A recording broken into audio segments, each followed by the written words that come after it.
ये कहानी है चार अलग अलग राष्ट्रों की, जिसमें वायु, जल, धरती और अग्नि है। आज से 100 साल पहले सभी राष्ट्र आपस में मिलजुल कर रहा करते थे, जहाँ पर हर एक राष्ट्र में कुछ ऐसे लोग होते थे जिन्हें अपने तत्वों पर पूरा कंट्रोल होता था, जो उन्हें इस्तेमाल कर सके थे। जैसे जल राष्ट्र वालों में कुछ ऐसे लोग थे जो पानी पर पूरी तरह से नियंत्रण कर लेते, उसका इस्तेमाल करते।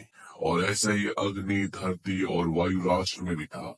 लेकिन इन सभी राष्ट्रों के बीच में एक बच्चा जन्मा था, जिसे इन चारों तत्वों पर पूरी तरह से कंट्रोल था।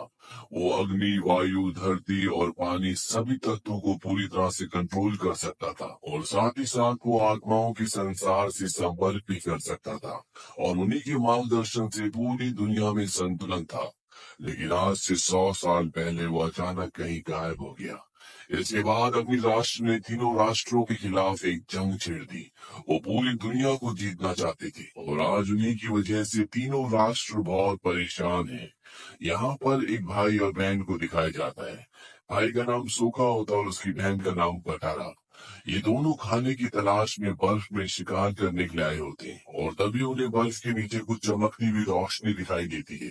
उन्हें लगता है कि वहां पर शिकार है। वो बर्फ को वहां से तोड़ते हैं, और अगले पल वहां पर बर्फ का एक बहुत बड़ा टीला खड़ा हो जाता है। और जब वो उस टीले को तोड़ते हैं तो उसके अंदर से एक बहुत तेज रोशनी निकलती है, जो आसमान की गहराइयों तक चली जाती है। दूर समंदर में एक जहाज होता है। ये अग्नि राष्ट्र वालों का जहाज है, और ये रोशनी उनका ध्यान अपनी तरफ आकर्षित करती है। वहीं रोशनी वाली जगह पर दिखाया जाता है कि वहां पर एक बहुत गहरा गड्ढा हो गया है। और जब सूखा और कटारा दोनों भाई बहन वहां पर जाते, तो वो देखते हैं कि वहां पर एक बच्चा है जो पूरी तरह से बेहोश है, और उसके साथ एक बहुत बड़ा बाइसन भी है जो उसका पालतू है। ये दोनों भाई बहन बच्चे को अपने कबीले में ले आते हैं, और जब उसे होश आता है तो कटारा उससे पूछती है कि तुम यहाँ इतनी दूर कैसे आए। वो बच्चा बताता है कि मैं घर से भाग गया था, दरअसल मैं परेशान था और मैं समंदर के तूफान में फंस गया। अब मुझे घर जाना चाहिए, सब मेरा इंतजार कर रहे होंगे। लेकिन इससे पहले कि वो बच्चा यहाँ से निकल पाता, यहाँ पर अग्नि देश का राजकुमार आ जाता है, जिसका नाम जुको है। दरअसल उसने अपने पानी के जहाज से आसमान की ओर जाती हुई रोशनी देखी थी, इसीलिए वो अपने आदमियों के साथ यहाँ पर आया होता है। और जब उसके सामने वो बच्चा आता है जो अभी अभी इन्हें बर्फ के अंदर मिला था, तो वो उसके सिर पर देखता है कि बहुत सारे टैटूज हैं, और राजकुमार उसे बोलता है कि तुम्हें मेरे साथ पानी के जहाज पर चलना होगा, नहीं तो मैं इस पूरे गाँव को जला दूंगा। वो बच्चा कहता है ठीक है, मैं तुम्हारे साथ चलूंगा, तुम इन लोगों को नुकसान मत पहुंचाओ। और वो बच्चा अग्नि देश की राजकुमार जुको के साथ उसके पानी के जहाज पर चला जाता है। वहाँ उस पर कुछ टेस्ट किए जाते हैं। उसके सामने पहले अग्नि, फिर जल और फिर एक पत्थर रखा जाता है, और एक एक करके सभी चीजें हिलना शुरू हो जाती है। राजकुमार जुको और उसका सलाहकार समझ जाते हैं कि ये एक बेंडर है जिसकी उन्हें कई सालों से तलाश है। ये चारों तत्वों को कंट्रोल कर सकता है। जुको कहता है कि तुम अब मेरे कैदी हो, तुम यहाँ से कहीं नहीं जा सकते, ये एक जंगी जहाज है। इस बात पर उस बच्चे को गुस्सा आता है, और वो अपनी शक्तियों का इस्तेमाल करके इस जहाज से बाहर निकल जाता है। लेकिन चारों तरफ समंदर है। राजकुमार कहता है कि तुम यहाँ से बाहर नहीं निकल सकते, और अगले पल उसकी छड़ी से पंख निकल आते हैं, जिसके सहारे वो जहाज से कूद जाता है, और उड़ता हुआ वो पहाड़ की चोटी तक पहुंच जाता है, जहाँ पर सूखा और कटारा, वो दोनों भाई बहन जिन्होंने इस बच्चे को बर्फ के अंदर से निकाला था, वो इस बच्चे के बाइसन पर बैठकर यहाँ तक पहुंच गए होते, क्योंकि वो इसे बचाना चाहते हैं। उन्हें पता है कि ये अवतार है जो चारों तत्वों पर कंट्रोल कर सकता है। ये बच्चा इन दोनों को बताता है कि मुझे जल्द से जल्द अपने लोगों के पास जाना होगा। मुझे लगता है कि अग्नि देश कुछ करने वाला है। ये इन्हें अपना नाम भी बताता है, इसका नाम आंग होता है। और अब ये तीनों के तीनों आंग की बाइसन पर बैठकर उसकी जगह पर पहुंच जाते हैं। दरअसल ये भिक्षुओं की जगह होती है। आंग कहता है कि मेरे लोग जरूर प्रार्थना की जगह पर होंगे, और जब वो उस जगह पर जाता है तो वो देखता है कि वहां पर सिर्फ कंकाल पड़े हुए। कटारा आंग को बताती है कि तुम बर्फ के अंदर शायद 100 सालों से दफन हो, क्योंकि 100 साल पहले अग्नि देश वालों ने जंग छेड़ दी थी। उन्हें पता था कि वायु बंजारों की यहाँ पर एक अवतार जन्म लेने वाला है, इसीलिए उन्होंने सबको खत्म कर दिया। और अब आंग को भी यकीन हो जाता है कि वो पिछले 100 सालों से बर्फ के अंदर था, और यहाँ पर सब कुछ बदल चुका है। वो इस बात से बहुत परेशान होता है, और तभी एक बच्चा इनकी तरफ भागता हुआ आता है, जिसके पीछे अग्नि देश के सिपाही होते हैं जो उस बच्चे को पकड़ना चाहते हैं। और जब ये तीनों उसे बचाने की कोशिश करते हैं तो इन तीनों को भी पकड़ लिया जाता है। ये इन सबको उस गांव में लेकर आते हैं जिस गांव का ये बच्चा है। ये पूरा गांव अग्निदेश के कब्जे में होता है। आंग वहां पर एक आदमी से पूछता है कि तुम्हारे गांव के साथ ये कैसे हुआ। वो बताता है कि अग्निदेश वाले यहाँ पर आए थे, हमने उन्हें हरा दिया, लेकिन इसके बाद वो लोहे की बड़ी बड़ी मशीनें लेकर आए, जिन मशीनों और हथियारों के आगे हम कुछ नहीं कर पाए और हमारे पूरे गांव को गुलाम बना दिया गया। आंग कहता है कि मैं अवतार हूँ जो कई साल पहले कहीं चला गया था, लेकिन अब मैं वापस आ चुका हूँ। तुम्हें डरने की जरूरत नहीं है। तुम धरती राष्ट्र के हो, धरती तुम्हारे पैरों के नीचे है, तुम अपनी शक्ति का इस्तेमाल कर सकते हो। लेकिन वो आदमी कहता है कि अवतार को एक एयर बेंडर होना चाहिए, और अब इस धरती पर एक भी एयर बेंडर नहीं बना, यानी कि जो हवा की शक्तियों को इस्तेमाल कर सकता है। और इसके बाद आंग अपनी शक्तियों का इस्तेमाल करता है और सबको यकीन हो जाता है कि ये एक अवतार है। धरती राष्ट्र के लोग भी उसका साथ देते हैं और वो अग्नि देश के लोगों को यहाँ से भगा देते हैं। यहाँ पर एक बहुत बड़ी मूर्ति भी होती है और आंग को बताया जाता है कि ये आपकी मूर्ति है। 2 जन्म पहले आप इस अवतार में थे जब आप हमारे गांव में आए थे। और यहाँ पर ये पता चलता है कि अवतार बार बार अलग अलग रूपों में जन्म लेता है और इस जन्म का रूप उसका अवतार ये है। अवतार यहाँ पे इन दोनों भाई बहनों को बताता है कि इससे पहले कि उसके गुरु उसे अवतार बना दे, वो वहां से भाग गया था। इसका मतलब ये है कि अवतार को सिर्फ हवा की शक्तियों को इस्तेमाल करना आता है, जिस हवा की शक्ति में उसका जन्म हुआ था। लेकिन बाकी की 3 शक्तियां, यानी कि अग्नि की, धरती की और पानी की शक्तियों को वो इस्तेमाल नहीं कर सकता, क्योंकि उसने ये शक्तियां नहीं सीखी। कटारा आंग से पूछती है कि तुम भाग क्यों गए थे। आंग बताता है कि जब मुझे पता चला कि मैं एक अवतार हूँ तो मैं डर गया था। मेरे गुरुओं ने मुझे बताया कि मैं आम जीवन नहीं जी सकता, मैं परिवार नहीं बना सकता। और जब मैंने पूछा कि ऐसा क्यों है, तो मेरे गुरुओं ने मुझे बताया कि ये एक बलिदान है जो अवतार को देना होता है। इन सब बातों से डरकर मैंने घर छोड़ दिया था और इसके बाद किसी अनजान शक्ति ने मुझे पानी के अंदर, समंदर के अंदर धकेला और मैं वहां पर फंस गया। ये सब जानने के बाद सूखा और कटारा दोनों भाई बहन ये तय करते हैं कि वो आंग को एक एक करके अलग अलग गुरुओं के पास ले जाएंगे जो उसे बाकी की 3 शक्तियां भी सिखा सके। आंग कहता है कि सबसे पहले मैं पानी की शक्ति को सीखना चाहूंगा, क्योंकि हवा के बाद, वायु के बाद पानी आता है और ये तीनों के तीनों धरती के दूसरे छोर की ओर निकल पड़ते हैं, जहां पर एक कबीला है जिनके पास पानी की शक्तियां हैं, जहां पर ऐसे ऐसे गुरु हैं जो आंग को पानी की शक्तियां सिखा सकते हैं।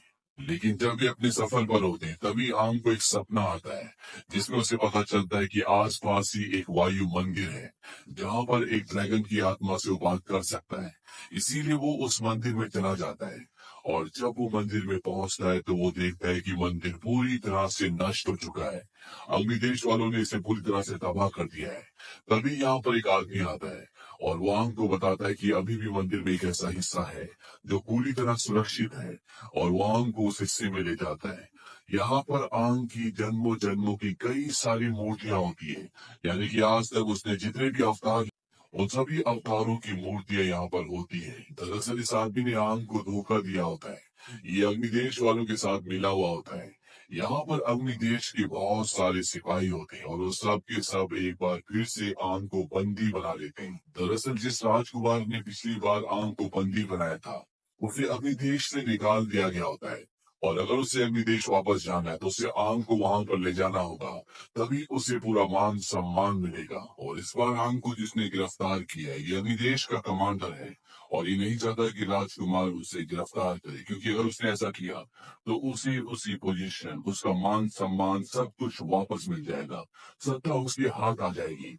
और कमांडर सत्ता को खुद हथियाना चाहता है, लेकिन इससे पहले कि कमांडर आंग को अग्निदेश लेकर जाता, यहाँ पर एक नकाबपोश आता है और वो आंग को छुड़ा लेता है। लेकिन यहाँ से निकलना इतना आसान नहीं है। हालांकि आंग को मौका मिल जाता है, लेकिन तभी वो देखता है कि वो नकाबपोश जिसने उसे छुड़ाया है वो कई सारे सैनिकों के बीच में घिरा हुआ है।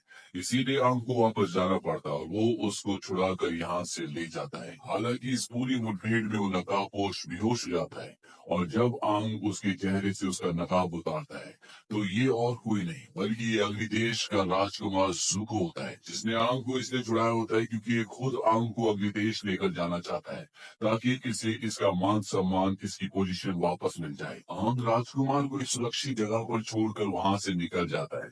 वही दूसरी तरफ कमांडर को ये पता है कि जिस नकाबपोश ने आंग को छुड़ाया था वो और कोई नहीं बल्कि वो अपने देश का राजकुमार है। इसीलिए वो उसके पानी के जहाज में एक बहुत बड़ा ब्लास्ट करवाता है। हालांकि इस ब्लास्ट में राजकुमार बच जाता है, लेकिन कमांडर को ये लगता है कि उसकी मृत्यु हो चुकी है। वहीं दूसरी तरफ आंग, सोका और कटारा उस जगह पहुंच जाते हैं जहां पर पानी की शक्ति वाले लोग रहते हैं, यानी कि जल कबीले भी। वहां पर आंग उन्हें अपनी हवा की यानी कि वायु की शक्तियां दिखाता है और वो समझ जाते हैं कि ये अवतार है और वो आंग को पानी की शक्तियां सिखाना शुरू कर देते हैं। बहुत जल्द आंग इन शक्तियों पर कंट्रोल पा लेता है और एक दिन हवा में यहाँ पर राख गिरना शुरू हो जाती है और यहाँ पर सब समझ जाते हैं कि बहुत जल्द अग्निदेश वाले इन तक पहुंचने वाले हैं। दरअसल अग्निदेश का जो कमांडर होता है उसे पता होता है कि आंग जल बस्ती में है और साथ ही साथ अग्निदेश वाले कई वक्त से इस देश को हासिल करना चाहते थे, इसीलिए वो बड़ी सेना के साथ इसी तरफ कूच कर चुके होते हैं। आंग जल बस्ती की रानी को कहते हैं कि यहाँ पर कोई ऐसी जगह है जहाँ पर मैं ध्यान लगा सकूं ताकि मैं ड्रैगन की आत्मा से बात कर सकूं और मुझे अग्निदेश वालों को हराने का कोई तरीका पता चल सके। रानी उसे एक ऐसी जगह पर ले जाती है और आंग ध्यान पर बैठ जाता है। यहाँ पर आंग के साथ कटारा रुकती है और तभी यहाँ पर अग्निदेश का राजकुमार जोको आ जाता है और वो आंग को यहाँ से ले जाना चाहता है, लेकिन कटारा उसे रोकती है। जोको उस पर अपनी आग की शक्ति से हमला करता है, लेकिन कटारा भी एक वाटर बेंडर है, यानी कि उसके पास पानी की शक्तियां है, इसीलिए वो उसके कई हमलों को रोक लेती है। लेकिन वो उसके सामने ज्यादा वक्त तक टिक नहीं पाती, वो बेहोश हो जाती है और राजकुमार जोको यहाँ से आंग को लेकर निकल जाता है। आंग अभी भी ध्यान में होता है और उसी ध्यान में वो आत्माओं की दुनिया में महान ड्रैगन के पास जाता है और उनसे पूछता है कि मुझे बताओ कि मैं कैसे अग्निदेश को हरा सकता हूँ। ड्रैगन उसे बताता है कि तुम अपनों के शोक से अभी भी बाहर नहीं निकल पाए हो, तुम्हारे अंदर गुस्सा है, तुम बदला लेना चाहते हो, लेकिन एक अवतार कभी किसी को नुकसान नहीं पहुंचा सकता। तुम्हें अपने आप को शांत रखना होगा और पानी की शक्ति को इस्तेमाल करना होगा। जाओ और उन्हें दिखा दो कि पानी की सागर की शक्ति क्या होती है। इसके बाद आंग अपनी चेतना में वापस आ जाता है। उसके सामने राजकुमार जोको है। इन दोनों के बीच में लड़ाई होती है क्योंकि आंग यहाँ से जाना चाहता है और राजकुमार जोको उसे बंदी बनाकर अपने पिता के सामने पेश करना चाहता है और इससे पहले कि वो दोबारा उसे पकड़ता, यहाँ पर कटारा पहुंच जाती है और वो राजकुमार जोको को पूरी तरह से बर्फ में जमा देती है। लेकिन आंग यहाँ से निकलने से पहले जोको का सर बर्फ से बाहर निकाल देता है और उसे कहता है कि हम दोस्त बन सकते हैं। आंग यहाँ से निकल जाता है और वो बाहर देखता है कि यहाँ पर अग्निदेश वालों ने हमला कर दिया है। चारों तरफ वो फैले हुए हैं, लेकिन जैसे जैसे शाम होती है, जल बस्ती के सैनिकों की उनके लोगों की ताकत बढ़ना शुरू हो जाती है, क्योंकि आकाश में जब चांद निकलता है तो उसका प्रभाव पानी पर बहुत गहरा पड़ता है। अग्निदेश का जो कमांडर होता है वो कहता है कि मुझे इसका तरीका पता है और वो एक पवित्र गुफा में जाता है जहाँ पर पानी में कई सारी मछलियां होती है और इन्हीं मछलियों में दो मछलियां ऐसी होती है जिनके शरीर में रोशनी चमक रही होती है। दरअसल ये चंद्रमा की आत्मा होती है और कमांडर को ये पता होता है। वो एक मछली को पकड़ लेता है, उसे मारने जा रहा होता है, लेकिन उसके साथ अग्निदेश के राजा का भाई होता है जो कि राजकुमार का अंकल है। वो उसे ऐसा करने से मना करता है, लेकिन कमांडर उसकी बात नहीं सुनता और वो मछली को मार देता है और राजकुमार के अंकल ये जानते हैं कि ऐसा करने से पूरे संसार का संतुलन बिगड़ जाएगा, इसीलिए उन्हें गुस्सा आ जाता है और वो कमांडर को यहाँ से भगा देते हैं और मछली के मरने के बाद आसमान में जो चांद नीला था अब वो पूरी तरह से लाल हो चुका होता है और साथ ही साथ जल बस्ती वाले लोगों की पावर भी कम होना शुरू हो जाती है। इसीलिए जल बस्ती की राजकुमारी अपनी जान देने का फैसला करती है, क्योंकि जब वो पैदा हुई थी तो उसके अंदर जीवन नहीं था और चंद्रमा से उसके लिए जीवन मांगा गया था और वो जीवन वो एक बार फिर से चंद्रमा को लौटाना चाहती है। वो पानी में पूरी तरह से समा जाती है और जैसी उसकी मृत्यु होती है तो चंद्रमा एक बार फिर से नीला हो जाता है और पानी में जो मछली मरी हुई थी वो भी जिंदा हो जाती है। यानी रानी के बलिदान से एक बार फिर से चंद्रमा की आत्मा जिंदा हो चुकी है। वहीं दूसरी तरफ राजकुमार जुको ने भी अपने आप को छुड़ा लिया होता है और उसके सामने अब अग्निदेश का कमांडर होता है, वो उससे लड़ना चाहता है, लेकिन तभी वहां पर उसके अंकल आ जाते हैं और वो राजकुमार जुको को कहते हैं कि हमें यहाँ से अभी इसी वक्त निकलना पड़ेगा, चाहे तुम कितनी कोशिश कर लो तुम यहाँ से अवतार को बाहर नहीं ले जा सकते, क्योंकि यहाँ पर बहुत सारे सैनिक हैं। और राजकुमार उनके साथ यहाँ से निकल जाता है और उनके निकलते ही यहाँ पर कुछ वाटर बेंडर्स आ जाते हैं जो अग्निदेश के कमांडर को मार देते हैं। वहीं आंग बाहर जाकर देखता है कि पानी में समंदर में बहुत सारे बहुत बड़े बड़े जहाज होते हैं और उसे ड्रैगन की आत्मा की वो बात याद आती है जो ड्रैगन ने उससे कहा था कि अपनी भावनाओं को पानी की तरह बहने दो। और इसके बाद वो एक बार फिर से ध्यान लगाता है, अपनी शक्ति को इस्तेमाल करता है और धीरे धीरे समंदर में पानी की लहरें उठना शुरू हो जाती हैं। और ये लहरें इतनी ऊंची होती है कि ये आसमान को छू रही होती है। इससे अग्निदेश के सभी लोग डर जाते हैं और उनके जितने भी सैनिक जल बस्ती के अंदर होते हैं वो सब के सब अपने हथियार डाल देते हैं और पानी में जितने भी जहाज है वो सब के सब लौटना शुरू हो जाते हैं। और इस तरह से इस पूरी जंग में अग्निदेश की हार और जल बस्ती की जीत होती है। और जब आंग सबके सामने आता है तो सब उसके सामने घुटने टेक देते हैं। वहीं दूसरी तरफ दिखाया जाता है कि अग्निदेश का राजा कहता है कि 3 साल बाद धरती के पास एक धूमकेतु गुजरेगा और जब वो गुजरेगा तो अग्निदेश वालों की शक्तियां और बढ़ जाएंगी और तब हम जल बस्ती पर कब्जा कर लेंगे। और इस पूरे काम की जिम्मेदारी वो अपनी बेटी को देते हैं, जिसके पास अग्नि की बहुत शक्तियां हैं। साथ ही साथ उन्हें इस बात का भी दुख होता है कि उनका कमांडर मारा गया, उनके भाई ने उनका साथ नहीं दिया, देशद्रोह किया और उनका बेटा एक बार फिर से नाकामयाब हो गया। और इसी के साथ ये कहानी यहीं पर खत्म हो जाती है। ये फिल्म सन 2010 में रिलीज हुई थी। IMDb पर इसकी रेटिंग है 4। इस फिल्म का बजट था 150 मिलियन डॉलर्स और बॉक्स ऑफिस पर इसने कमाई की थी 320 मिलियन डॉलर्स की। उम्मीद करते हैं कि ये कहानी आपको पसंद आई होगी।